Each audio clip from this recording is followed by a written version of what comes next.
Welcome to the Vision Profiles podcast. Join us, dedicated Apple Vision Pro users, as we dive into everything from hardware and software to apps and the latest updates in the world of Apple Vision Pro. I'm Marty, a faculty member at a Midwest University, a podcaster, and an Apple product fan. And I'm Eric Bolden. I work in IT, but my interest is in finding interesting ways to share content. Currently, photography of plants, birds, waterfalls, and panoramic sequences. And I am Dave Ginsburg. Sorry. I got thrown off there. Host of the In Touch with iOS podcast. I am passionate about technology, especially Apple, and I use real world experience as a 27-year IT professional and iPhone subject matter expert. And I'm a newbie at Vision Pro. So we've got our team assembled for tonight.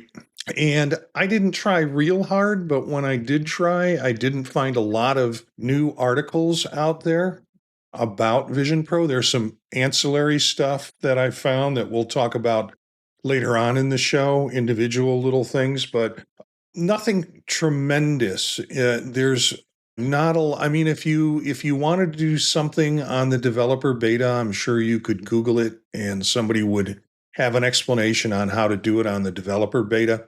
And I don't really want to rehash WWDC too much because we got our show out the night that it happened, and then there's been a whole week of news about it since then. And so folks have heard a lot about WWDC, but just in visionOS 26, there have been some changes, and I put this up in the show notes and asked the group, if there are certain things that you want to comment on this, that's great. And then we'll get to the news and then some apps and spatial widgets.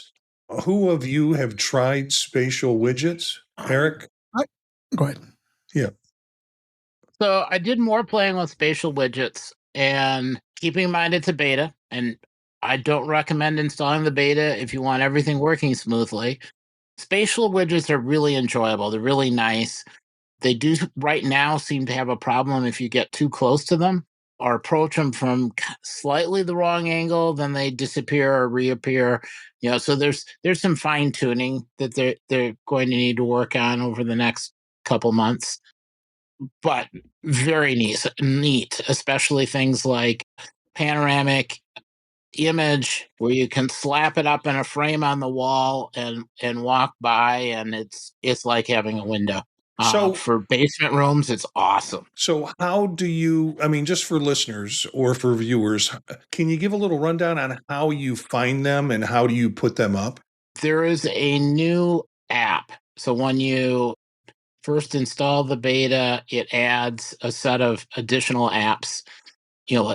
And so if you have a lot of apps, you're going to scroll through a bunch of pages to get to the last one where they drop it in, launch the widget app, and then it gives you lots of categories. So you could do photos, you can do weather, you can do, I'm trying to think of what the other ones are, but basically a bunch of different ones.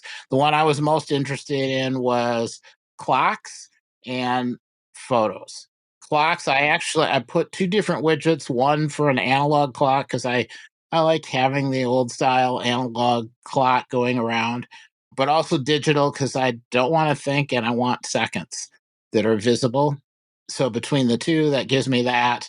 And then a bunch of images. I will say you probably don't want to add hundreds of widgets because then things start to slow down. It doesn't, just trying to keep track of them, it doesn't seem to have a problem. Like you can put widgets up in different rooms and have different widgets in different rooms. And when you leave one room and go to the other one, it doesn't have to actively be doing anything with the widget you left behind. It just keeps track of where it is. When you come back, then it pops back up again. Yeah. David, have you done anything with them? Yeah, I did it last week when I first installed it. I haven't done as much, so I've been wanting to. It's been crazy work. So but I did find that the weather widget was really cool, and I like the way it's got the kind of three-dimensional view to it, so it just fits right on your wall. So when you've got all your apps out open on the open, and I just now activated my auto scan here. Bring my hands up. So what it does is it's kind of cool because it'll fit within your apps grid, and now we can put it in folders. You can make that grid a little smaller, so you can now have it in a way that it is really cool, and you're really setting up your the widgets on the wall per se when you're in your room. But it is really cool, and I want to play. I got to play some more with it. So I was reading the 6 Colors article by Jason Snell, and it was, and we'll talk about that later, but there's one point in it where he talks about how you can open up windows. He doesn't say widgets, but you can open up windows and leave them there, shut down the device, and when you open it back up, the windows are still there. Is that the case? Because I've asked that about apps, and people are like, no, you can't. And then I see Jason Snell mentioning it, and I thought I had heard that from the beginning, that there's some permanence to the windows. So figure that out for our listeners if you have. If you crash hard enough or run out of power, there are like a couple of cases where it loses things, but just a reboot doesn't seem to be enough to do it. Certainly, if you put it down, let it go to sleep and wake it back up, that for sure is just fine. And you can hang stuff up in one window, go to another room and hang stuff up, and it'll remember. So you can have a setup like in a basement office, a setup in a living room, and a setup in, like another kitchen or something. And all of those setups will be remembered. And when you walk into the room, it all kind of activates and comes back. So let me be a little more specific on that. If I open a Safari browser and leave it in my living room, if I leave that room or if I shut the device down at that point and I turn it back on, will the Safari browser be open in that room? I haven't tried it with Safari yet. Well, but I mean, I want to differentiate between windows and widgets. What have you tried it with that wouldn't be a widget? Isn't it the same thing? Oh, no. You're thinking like you just open up a regular Safari window?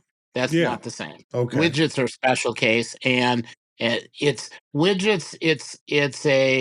It's a window that you can lock to the wall, and that's when it stays in place. You can't take a browser window and lock it to a wall, at least not that I know of. So that's different. Dave? And just to be clear on the widgets, it's not really an app, right? It's added into the home view, so you have to add the widgets from that home view. So you don't technically have an app for it, right? Because I got confused when you said that. I thought you said that earlier. And there's just a plus button, then you go and add it from the left sidebar to do it, right? Yeah. Yes. Although in my case, the thing I launched to get to that was like in my last screen. It was not on the home screen, which is why I was assuming it's just an app that, a new app they added. Yeah, I don't think it is. That's why I just checked that. I'm not sure I'm trying to correct you, but. Well, no, because I didn't spend time asking questions about it. I just know that I spent 2 days looking for it and didn't find it, but that's because I have like 50 apps amongst 6 or 7 different screens, and it turned out it was on the last one. But yes, as you said, once you launch it, yes, you get a sidebar of all of the different choices, and when you click on one on the right-hand side, like say clocks, on the right-hand side, you get a row of clock options, or with pictures or photos, you get a row of different types of photos, which might be stills, it might be immersive, whatever. And you pick that, and then you hold it over near a wall, and then it kind of switches to be parallel to the wall, and then you can move it closer and it sticks like it's mounted or hanging a picture. So this is dependent essentially on the wireframe of your open space. Yes. Okay. And so far, I haven't been able to get it to work with glass. What do you mean with glass? Oh, you mean I can't stick one of these to glass. I've only been able to stick it to like a regular wall. And I don't know if it's my particular glass or if it just has a problem figuring out where it is. Oh, so if you have a room with you have a physical room, a real room in your house, and like in my main room, we have a large window that looks out to our front yard and the cul-de-sac, and I wouldn't be able to stick anything on that necessarily because there's a challenge in it determining the wireframe, is what you're saying? I'm guessing, and that might change. Yeah, and I don't know what the reason is, or if it's just my particular glass it's not happy with. I haven't gone anywhere to try it on different kinds of glass. If you can find a solid area nearby, maybe that's enough to do it. Well, this has encouraged me to go play with it more. And because, clocks are one thing, but if I can have my Omni app doing that, that's kind of more important to me in terms of here's my workspace, here's my play space. But I do want to check out some of the things you said in terms of can you attach it to a glass window or, if that's part of your space. So I'll do that, play with it tomorrow and try and get my own experience with it. So I'll talk about that maybe next time. Any other? You can Yeah. change the depth of the frame too. And if you make the frame depth wider, then it looks like a portal. Yeah. So, if you pick a picture that is, I don't know, a starship and slap it in there and then have the extra depth and put it up just right in a nice wide picture, it really does make it look like you have a ship right outside your office. That's in cool. Space. Other things that you might have played with this week that you have some added information on or added experience with? I did mess around a little bit with the spatial experiences. It is really cool. I didn't take too many of the videos of my own just yet, but going into the spatial area where a lot of people are posting stuff, and I just found that to be just absolutely fascinating. The way that the videos just really just jump out at you, even in 2D and 3D. With this update now compared to what they did previous, I think it's just an amazing open room for just some great creativity from everybody out there, putting it out on the public space as well as for yourself when you're recording things. I'm surprised that Eric hasn't done it yet, especially with all the birds and nature that you film. Honestly, that you could get some pretty amazing experiences on that too. Soon. Yeah. So you're talking about a particular app that is kind of a public virtual spatial sharing app. Yeah, in Apple, I believe there is one that I think is it in the Photos app or I can't remember, where you can go to spatial, or if it's a dedicated app. I can't remember, but I thought there was a place that you actually could post videos publicly. And I've played around with a couple of those apps. I can't remember what they are. Yeah. Moon Player is, I don't know if that allows you to post stuff to it. I can't put the Vision Pro on and look as I go here. Well, you could. Yeah, we're gonna have I could, but I guess I could. Go ahead. No, but we're here to talk now. You look all right, Pro. So personas. Let's hit that one. Yeah, I'm not a fan. I'm still not a fan. You're still not a fan. Well, I think it looks okay the way I look when I did mine. It was a better experience setting it up. The first and the older versions of Vision OS, it was a pain in the wazoo to get that thing set up. And having that dbrand thing on there, I know you've had to take it off, and I'm tempted to take it off now. Just I don't know. It seems like it gets in the way with the things sometimes, but I'm holding out. I do like the way it looks. It's cool, but yeah, that part of it was a little challenging. But before it's better, and I probably could go do it again and try to create an even better one. But compared to what the previous, I look a little better. I'll give you that. But I just don't know if I want to really use it. When you're in a Teams meeting or Zoom meeting, I wish I could. If I could get Teams to work in my work environment, I would love to just freak people out when I join the meeting. It's just like, what the hell you look like? Well, what would you like to see that would make it better? I'd like to see it just a little more lifelike. I mean, I think it still makes you, drag. I don't know how to describe it. I mean, it's better. I'll give it that. It is improved. So I can't complain versus what it was. So yeah, I compared, and we shared these back and forth to each other. Yeah. And I've seen some other comparisons the same between the Persona 1 or 1.1 version B or whatever you want to call it, because they've done 2 renditions before this one. And it was, definitely better than the first rendition. I think markedly better than the second rendition. Because when I go back to the second rendition, my previous Persona, it's sort of like somebody smeared Vaseline on the lens. Exactly. And that is, I'm ready for my close up, Mr. DeVille.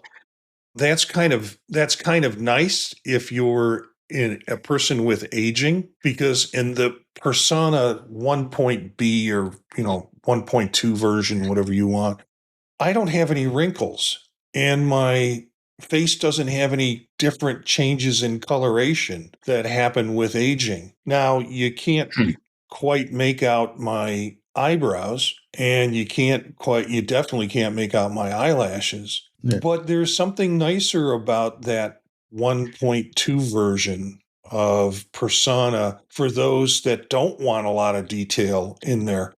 And I'll tell you that I do like the realism of the 2.0, but the realism comes closer to what I look like in real life, and you get the wrinkles and you get the shades and you get all that kind of stuff. So that to me is different. Eric, I don't know. I've seen yours and I think you look remarkably better with your version. It's much improved. I think I forgot to send I'll send one to you, Dave, at some point. Please. Yeah, there's a lot more detail. It always bothered me that you only got the front part of the glasses with no earpieces, because I kept wanting to hold my hand up, and yeah, it was bad. The original version, it really was like they were covering up for not having enough resolution by blurring it, and it was like you weren't quite materialized yet. Something had gone horribly wrong in the transporter, and you're going to be stuck there until they can finish, bringing you completely back.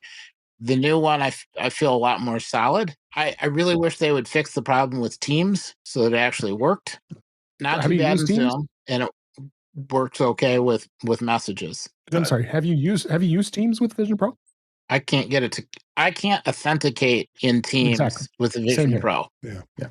Yeah, I was wondering about that when you said it. You'd like to get Teams to work. Yeah, that's a corporate thing. Getting it to work.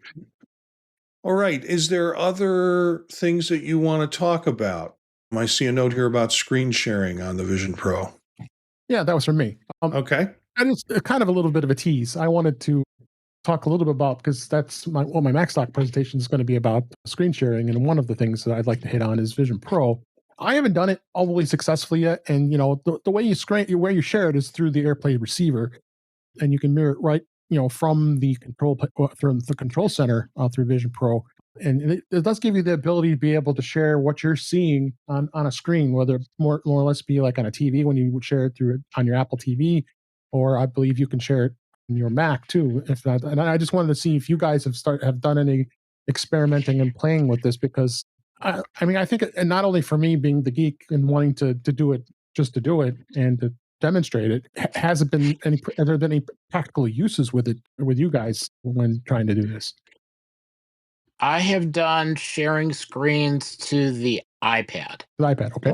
That has been the most useful, because I'll be looking at something, and if you've got an iPad and you're sitting at a table talking to people, you can hold your iPad out and say, "Hey, look at this." Okay. But if you're in the Vision Pro and you got something that looks really cool, you can't take it off and slap it on their eyeballs. That doesn't work. But what you can do is you can share it to your iPad, and then everybody, taking care not to move your head too much, everybody can then see what you're looking at. Yeah. Including apps? I haven't tried it. That's why this would be a good topic to... If you're running the app in it, you should be able to do it. I mean, when I did early presentations on this to Mac user groups, Eric was right. You got to keep your head still, and they're going to go. Don't be going like this.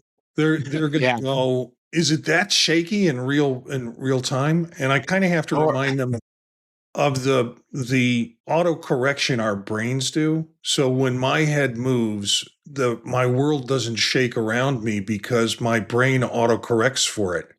But if you're watching a video of my movie coming from my Vision Pro, it's going to look shakier because you're in the audience and your brain is not responding kinesthetically to the movement of your head like mine is. Yeah. So that might be how it actually looks, but my brain reprocesses that into smooth movement.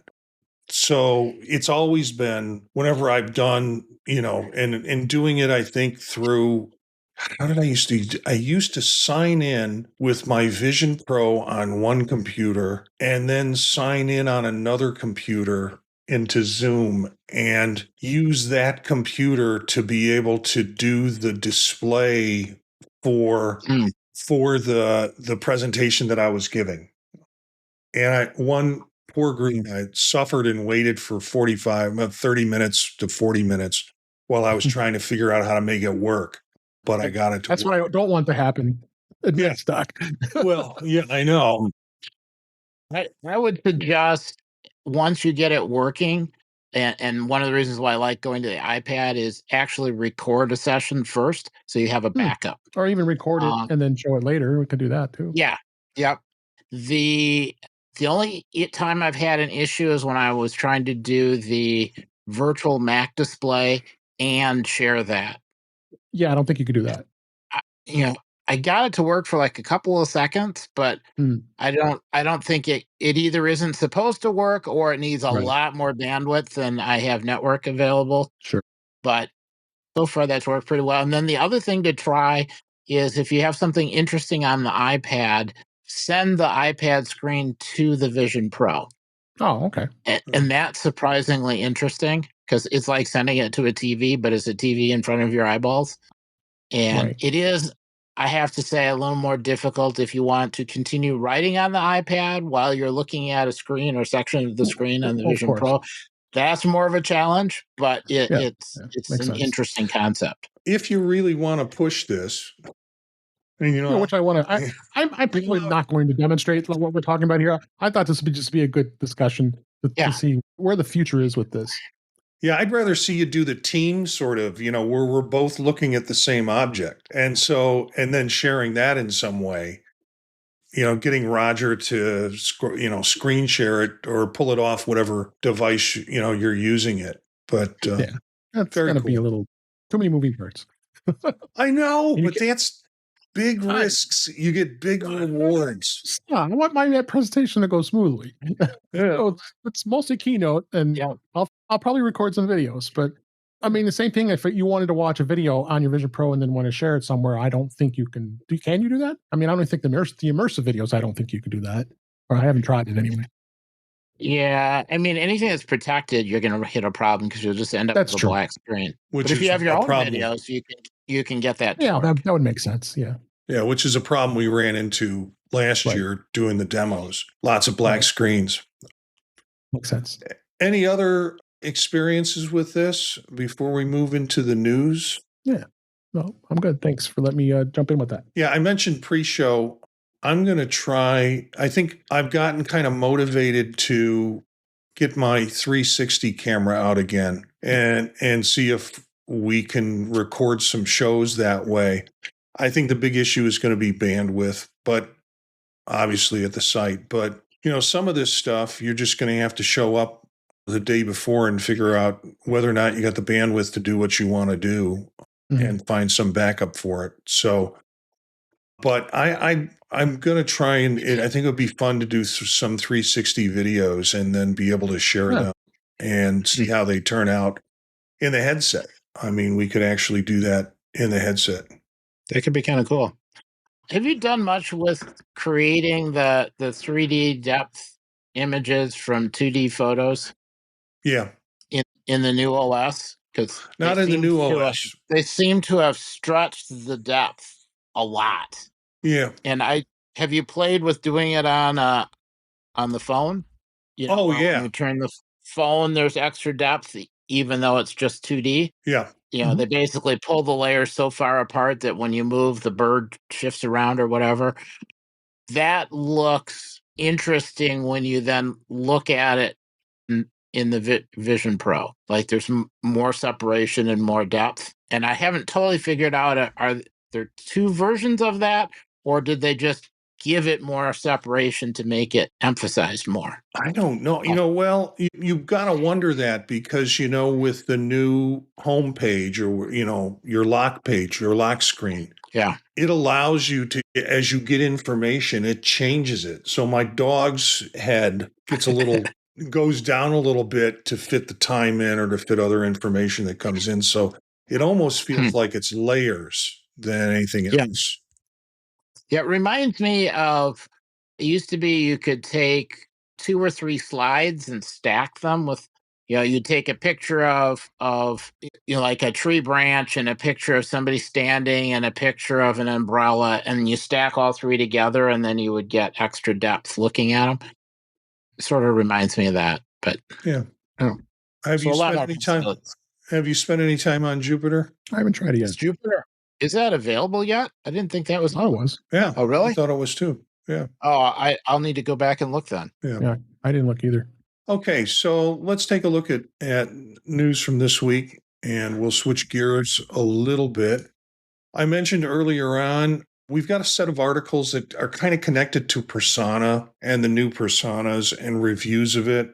And, I mentioned this one by Jason Snell of 6 Colors, but it's more than just a review of Personas. It goes into a lot of other things, the widgets and other things that are really complementary of the Vision Pro in a lot of ways. Spatial browsing in Safari and all sorts of things. And so it is an article worth reading, very nicely done by Jason Snell. And I don't know if you had a chance to look at that, but I would recommend it, coming from 6 Colors. Of course, these links will be in the show notes, so you'll be able to see them in the show notes and get links to the articles that we're talking about. A couple of, we've got 2 articles that are about my virtual avatar no longer looks terrible in the Apple Vision Pro. This is a Wired article, and it talks about a lot of the changes and updates. Of course, it gives you the price of the headset, but it does speak to the personas and how they have changed in a way to look at them. And then this one came out of 9to5Mac, showing the difference between the new and the old personas and how they look and how they interact. It now has 1,000 choices of glasses, variations of glasses.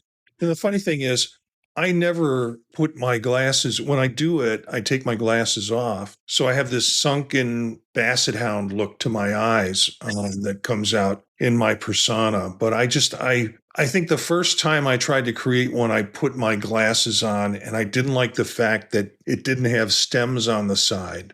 And just haven't created personas with glasses on since then. But I think kind of my favorite, I don't know if you spent any time with this YouTube channel, but Adam Savage of Mythbusters meets with a reporter, and apparently he has a Vision Pro headset, has never put on a developer beta on it. And he said this was enough to get me to try it, to put the developer beta on it, because he's like, no, beta, no. But it's kind of a fun 30-minute video, and I'll run it. Maybe I'll take the sound out for a little bit so folks can see this, but it shows them kind of working with the new personas, and I'm going to skip through this. There it is. So you get to see Adam Savage with his new persona, with what he says, all the flaws of his face and such. And he was just really impressed with it in terms of the process. Well, it was impressive too, because you get the full side of the face, and the scan that you have to do, the movements to do the scan are the same as the movements were before. But before it stopped, really close to the front of your face, and you had kind of like a mask that was floating. Now it really does do the whole side of the head as well. Yeah, the previous kind of looked like Shroud of Turin. Your face was kind of stretched, or I can't remember that evil character that was just, Scarecrow. And so, there is some fun stuff in this video. It is a 30-minute video that goes into sharing and different things that you can do. You can see they're building wireframes. So it's worth the watch. And again, we will have the link in the show notes for that, for those of you who want to go back and watch that video. And maybe we're a Mythbusters fan at one time. So, native apps, this was an article that we probably saw coming. And this was about Apple continues lack of native apps on Vision Pro. It isn't a good sign for the platform. And this is Wesley Hilliard, whose name I remember from other critical articles about the Vision Pro. Well, he is a fan of the Vision Pro. Yeah. And he does use it. So what's your take on no native apps? Well, I'm a little disheartened about the whole thing. You got to wonder, like he says in the article, why, if Apple's not doing this, then do you kind of have to wonder, where is this going? I know people are going to take that kind of judgment in place, and you got a whole long laundry list. All the iWork apps and books and all kinds of other apps that are omitted. I mean, I can't imagine you're going to use something like Final Cut Pro on a Vision Pro or something like that, or even even any of those kind of creative apps, because that's going to be pretty tough. That I couldn't understand why they want to even attempt to have that app available. But the core apps like Pages, Numbers, and Keynote maybe, Keynote for sure. I would think that would be an ideal use on Vision Pro. I don't know about Numbers. I don't know if they're doing spreadsheets. Although Excel is available on the Vision Pro, so you kind of wonder, do you want to do a spreadsheet or not? And then Word on Microsoft too. So yeah, and it's the one Microsoft app that actually has some dimensionality to it. So you can you now have X, Y, and Z in terms of developing it within the Vision Pro. I don't know. There are people right now who are doing Final Cut Pro by doing the screen from their MacBook and editing it that way within it. So I don't think video editing is too far off. Yeah. That's true. It's not native in terms of the environment. It's always taking it off what's running on your MacBook. However, there was that announcement. I'm really curious about this. I want to see what that Adobe video editing app is going to be like. That is supposed to be for the platform, not something that you're going to mirror through your MacBook, which, again, you could already do if you wanted to. But that's not coming out till the fall, I think, was the latest on that. Yeah. Yeah, I'd have to say, realistically, if I'm doing video editing, I almost prefer it be on the Mac using the Vision Pro as a screen, because I like to be able to plug a drive in to have lots of space, and there's not a good way to do that on the Vision Pro, at least not yet. So, and it works really, really well as a large virtual display where you can actually see each frame in the timeline. It's a really nice experience. And you can't do rudimentary kind of editing through photos of videos or anything like that? So photos right now is kind of my pet peeve. I was really irritated before the beta because there really was not much of anything you could do other than see an image. It was difficult to even get information about an image. In the beta, they've updated photos, changed the interface a little bit, so that you can get additional information. If you look at an image of a plant, you can see its guess on what the plant actually is. But yes, editing is not high on their list of things that you can do a lot with, other than make it 3D if it wasn't. So I guess I'm less worried about, hey, do we have native apps, and more about, if we have a native app, is it complete? So I'd rather they put a little more time into photos and let you do like one or two additional things in photos than try to bring more apps over. Now, I will say, with the interface changes across macOS and iOS and whatnot, then if you share a screen, looks a lot more like it's just running. So yeah, I really want a version of whatever native apps they bring over to actually use the dimensionality of the environment. I mean, we've got enough iPad apps that run 2 dimensions and really just are running on Vision Pro. If you are the person developing this platform and you have native apps, your native apps should be doing something different on visionOS than they are, or there should be different capabilities on visionOS than they are on iPad or macOS. with that. So maybe that's why we haven't seen it. Maybe it's because they're listening to me too much and I'm setting the bar too high. That it's got to be a little bit different than that. This one I thought was just wacky, and it comes from 9 to 5 Mac, hinting at a tethered. Do you think this thing will ever get tethered? Yeah. I just don't understand why they would do that. Well, I could see that if you were a developer and you didn't want to wait for the data to move back and forth as you're developing something, then, a tethered strap. I could even see it being something like an updated version of the developer strap that lets you transfer files at a much higher rate. So finally, you could get that. You could get those 3D videos on there easily. Yeah, I would love to see the ability to transfer files that way. I mean, I would rather have even faster wireless, but being able to have a bunch of data sitting on my Mac that when I wanted to transfer it, I could quickly get it onto the Vision Pro. To me, that's more valuable as opposed to having to buy a whole pile of terabyte Vision Pros to store everything. Let me use a much lower capacity Vision Pro, but quickly move stuff onto it. Yep.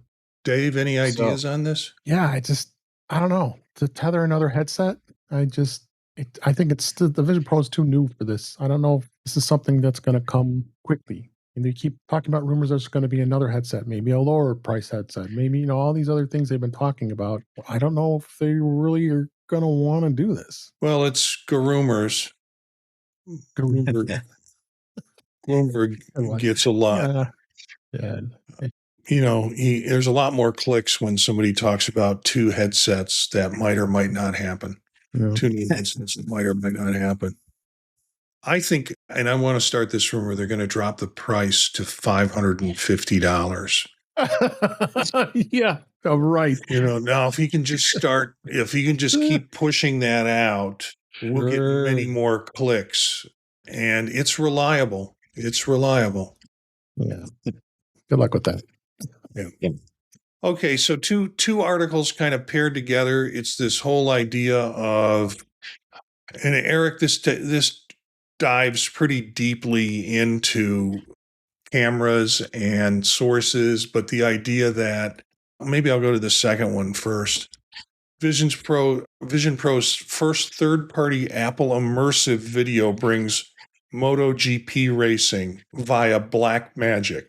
So did you watch the video that came with this? Tell me about it. So you get to watch this guy. You're really excited. Like you're going to be able to see maybe a clip where they're showing immersive video somehow from a bike, and I was all in. I thought this is going to be great. And you see this guy puts the Vision Pro on and he looks and it's like, oh my God, this is so good. And that's it. The guy puts the headset on. The guy is really impressed. He gets to see it. Oh, and then says something about September. So you get September, to see. We can come back to this, and then we get to see what he saw. It's not here yet. Yeah. But I am really looking forward to it. It looks like it's all in French, too. Yeah, that's that last comment in September 2025. Oh, yeah. So basically, you get to see him be really excited about it. I mean, you could walk into the Apple store and watch somebody doing their first demo, and you'd probably get some of the same, nonverbals or verbals coming out of them. This looked good. Like, he was really impressed, and he's seen it in real life, and yeah. So I'll tell you what kept me from clicking on that link, that it was Watch on X, and I've kind of I'm not doing X anymore. But it'll play in a window without having to log in or go, because I don't even have an account anymore. Watch it from an iPad so you're protected. Or wait a minute, here we go. You can show it now. I can show it now, yeah. Save everybody the trouble of having to go to X. There he is. Getting ready. It's like, oh my gosh, look at this. Oh, stunning. It's just stunning. The realism. Yeah. Oh, yeah. It's everything. It's everything you could want. You're going to be so impressed in September. You're good at that. Do I ruin it by turning off the volume on it? No, because it's all in French. And basically, he's talking about how great and wonderful it is and how in September we'll see it. He's very impressed with the Vision Pro. He's using a Belkin strap. We got to give him that kind of credit. So, is it a Belkin or is it is it the dual strap? That's the dual loop one. That's the dual loop one. Okay. Well, boy, I can't get that time back, but we've probably saved other people the opportunity. Okay. So anyways, we've got this article. We'll come back to it in September. It'll be worth it. By then we'll all be able to learn French. But it's also connected to this article on Canal Plus app. It's a major player in the tech industry, is unveiling new features for its application, the Canal Plus app. And apparently this was what was used in some of the production of this because it cross-ref in this article. Yeah, produced in collaboration with Apple and MotoGP, competition organized by Dorna, this new documentary event is the first Apple Immersive video produced and filmed with the new Blackmagic URSA Sin Immersive camera. Canal X app for Vision Pro has been available since its launch last year, offering subscribers a unique experience for accessing its library of premium content. With this new documentary, Canal X subscribers will be able to follow Johan Zarco, the French MotoGP racer, and his team through the historic victory of the French Grand Prix as if they were right there. So some cross referencing there between those two. I just hope we'll be able to see it because if I remember right, reading through all this stuff, if you're in France, you can see it. It's just there, but I'm not sure, what the charge will be or availability outside of France. I'm still excited. So maybe we should download the Canal Plus app to see. I think it's like downloading the BBC app that there's one version for in Britain and a different one if you're not. But maybe we can play with VPNs. Yeah, apparently he has. Oh, I'd have to set up a VPN for France. That would be fun. Mm-hmm. Or you have to take a flight. I might try to download the Canal Plus app and see if there is any immersive video that you can get into, because they have hours of live content available on that through the app. So, all right. PSVR2 Sense controllers. We do have an article on that. And for those of you who are interested in the gaming piece, Daniel isn't with us tonight, but this talks about being able to set these things up on your Vision Pro and getting developers to buy into using those handheld game controllers to be able to develop for that. And they give a mention to Sneaky Sasquatch, Eric. They love that game. Excellent. One of your favorites. It's still good. Yeah. Everyone should try it. Okay, so Sense controllers that are complete. And then the last one, before we get into some of the apps, is the idea that there was of course, somebody goes through all this code and finds a mention of Vision Pro 4K within the code as the device was named. And in the simulator can now, for the first time, output in 4K. The old version is still there. Why? A third, more fantastical possibility is that Apple has kept the non-4K mode around because it will be used in future for a new Vision Pro model with a lower resolution. So lots of speculation on this. This is coming out of Macworld. Guys, are you surprised to see this, or are you surprised to see if this is possible? Are you surprised to see it, or are you surprised that people are already speculating on it? I'm not surprised. Yeah, go. I'm not surprised. But, people read into these things all the time. You look in code all the time and you think, oh, this is going to happen. But, Apple's trying it out. They're having developers take a look at it. Apple's looking at it from behind the scenes, just like when they talked about Apple Intelligence, all the stuff they're seeing that this is here and that this is going to happen, and all the rumors have come. Then these eagle-eyed people like to go through the code and see what might be happening, and sometimes it doesn't happen. So I know everybody wants to have a lower priced Vision Pro. I think it will get there eventually, but like Apple does a lot of times, they just take their time on things, and people get impatient.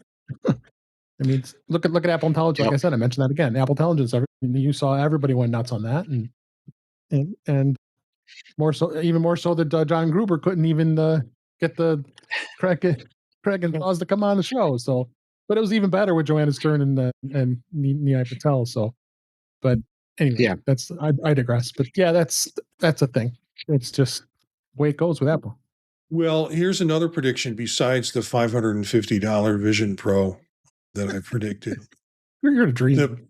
The prediction that I have is because I've read Xcode, and if you look at it, my birthday, the numbers that represent my birthday are in that code. So I'm going to say that this new Vision Pro Lite, or whatever you want to call it, will be released and announced on my birthday, which will still put it into the Christmas market. So yeah, that's what the code is telling me. Huh. All right. Okay. Yeah. Let's get to apps and close out the show. These we've been sitting on for a while, and I just want to be able to, and this is all clock related. I think all of these are clock related apps. Mm-hmm. So, no, there's 2 clock related apps, and then there's this story of polio. Like it hasn't been a hard enough week already. We've got the story of polio. So this clock app, the MD clock, is spatial clock. You can put it up in your environment. Is this kind of Sherlocked because now we're able to do it with widgets and we don't need a special clock app anymore? Kind of. I mean, how pretty does the time have to be for you to read it? I mean, the MD clock was useful because there wasn't a good clock app. So once the new OS is released and you've got a widget, I think it will be hard to, unless there's some other reason, it'll be hard to have a clock app that's not just a widget. Yeah, you add steampunk, okay, maybe we're talking, but then let's look at the other one. Very nice clock apps, and for $3.99, and there are in-app purchases that you can get with this by going premium for $4.99. So again, yeah, it's only $1. Go premium. You only live once. Might as well have the clock. Might as well have the very nice clock that you want. Yeah, support the developer. I God bless these folks. They're doing the work that keeps the product line going, and they do it out of love. Not sure they're doing it out of making a lot of money, but they are doing it out of love. So yeah, so there are some things in here like countdown timers, stopwatches. Mm-hmm. Do any of you use the Pomodoro technique for work, or have you ever tried it? Mm-hmm. I found it really helpful when I used it. It basically kept me from being distracted, because I'm easily distracted by stuff, but it's sort of, you set a timer for 40 minutes and then you get 10 minutes off. You can change and vary that. I think it's like 25 minutes and then 10 minutes off. Mm-hmm. And you get 3 cycles of that. And then after the 3rd cycle, you get like 15 minutes or 20 minutes off, and then you go back into the cycle again. But the idea is that you're working on something during that 25 minutes. You're not checking your email. You're not doing, you're working on something that's on your list. And apparently this device has Pomodoro technique timers to boost your productivity. And when I was feeling really overwhelmed and not feeling like I was getting a lot done in my life, but I had a lot to do, I switched to the Pomodoro technique and used a combination with, God, I can't remember the guy's name. He came to Macstock for a while, Dr. Mac, and he, for a long time, he put out these books on how to kind of effectively use your Mac, but also effectively be productive with your Mac. Talking about Bob Levitas? Bob Levitas, yeah, thank you. Bob Levitas. And he had this simple thing, it's like, just make a list, dummy. and have it on your table. Don't put it in an email. Don't stick it on your, and I combined that with the Pomodoro technique, and it was the best thing for me to get work done.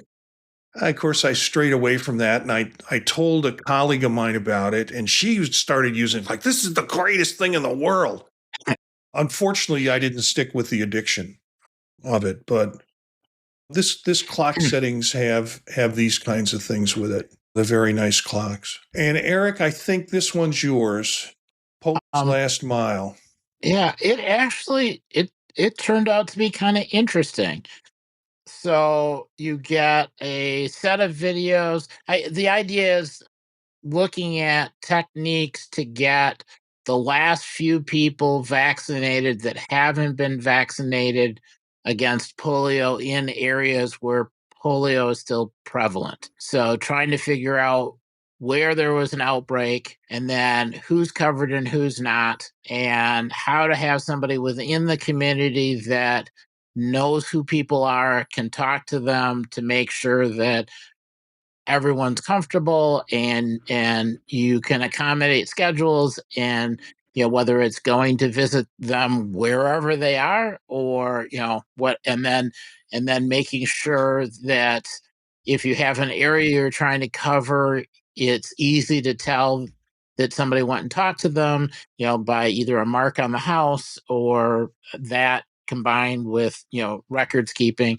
So it was just kind of neat. And then there's some references to history and at different points what progress has been made, all done in kind of a wrapped together app. So you get some immersive depth, you get a feel for the area and the sounds, much easier than just reading a book that has half a page saying, yeah, we sent some people out. This is much more interesting. And this is part of the Global Polio Eradication Initiative. And again, the app is called Polio's Last Mile. The Global Polio Eradication Initiative is Bill Gates is standing behind that and providing. I mean, there's videos of him talking about the initiative. Here's what I find interesting. It's only available, at least this is only available on the Vision Pro. It's not on any other platform. So this thing was constructed for this platform and with the idea of using this platform, and it's got a video of Bill Gates. I find that a little fun, and it's free. So yeah, it's got 5 stars. Yeah, it's well done. Okay, guys, anything else you want to say before we wrap? Oh, just real quick, I just a shout out to Craig, who's is a listener, and we met him at the Apple User Group. He took a screenshot of his experience watching our show tonight in the Vision Pro, and he said the spatial video is just looking pretty phenomenal. And he said even more improved is the immersive audio too. So that's kind of a cool thing to hear about, and I thought I'd make sure I share that with you guys to know someone's out there watching us on Vision Pro.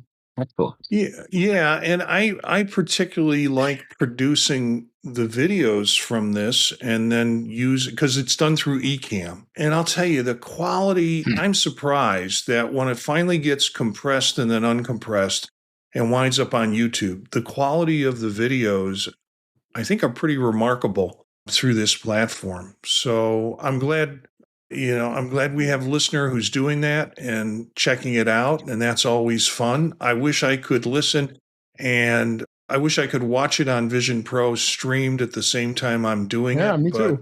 I think my head would. I'd rather be here with you guys. my head would explode probably. Well, that too. Which would be good video. I mean, it would be good. It would be probably get a lot of clicks to have my head explode. So let's talk briefly about Macstock. And Macstock is coming up July 11th, 12th, and 13th. It's going to be in Crystal Lake, very close to Woodstock, Illinois, north central Illinois, about 40 minutes outside of Chicago. I know Dave is presenting, and you're doing a presentation on screen capture. Screen capturing across every platform you can think of. Yeah. And I'm going to be doing something on AI and then doing something with my son on travel gear. It's going to be we're going to turn it into a little bit of, what's that show with the 3 behind three curtains. Pick what let's you make want. a deal. Let's make a deal, except there's going to be no deals. Door number one, door number two, but door number three. Three, yeah. We're going to play it up like a little bit of a game show with different travel tech that's available for people who might be interested in, and give away some too. So it's a fun experience. We've had some listeners. Brian has been in listening to us tonight, and he's going to be presenting. I forget what Brian's going to be presenting on. Sports related, of course. Is it sports related? Yes, I believe it. Oh, maybe not. I forgot. No, Brian, you're out there. Remind us. I forgot. Yeah. So he's presenting, and I will find it, or maybe you guys can find it. Trying to get the schedule up, MacStock schedule. 24 days away as we record this. Yeah, that means I'm 22 days away from actually preparing my presentation. Yeah, same here. I hope Mike is listening. Well, yeah, you don't want to peak too soon. Brian's going to talk about automation and shortcuts. That's right. Last year he did something that was he did sports last year on sports. And the Apple app hadn't even been released yet, if I remember correctly. He kind of went to, here's other ways that you can get sports through streaming.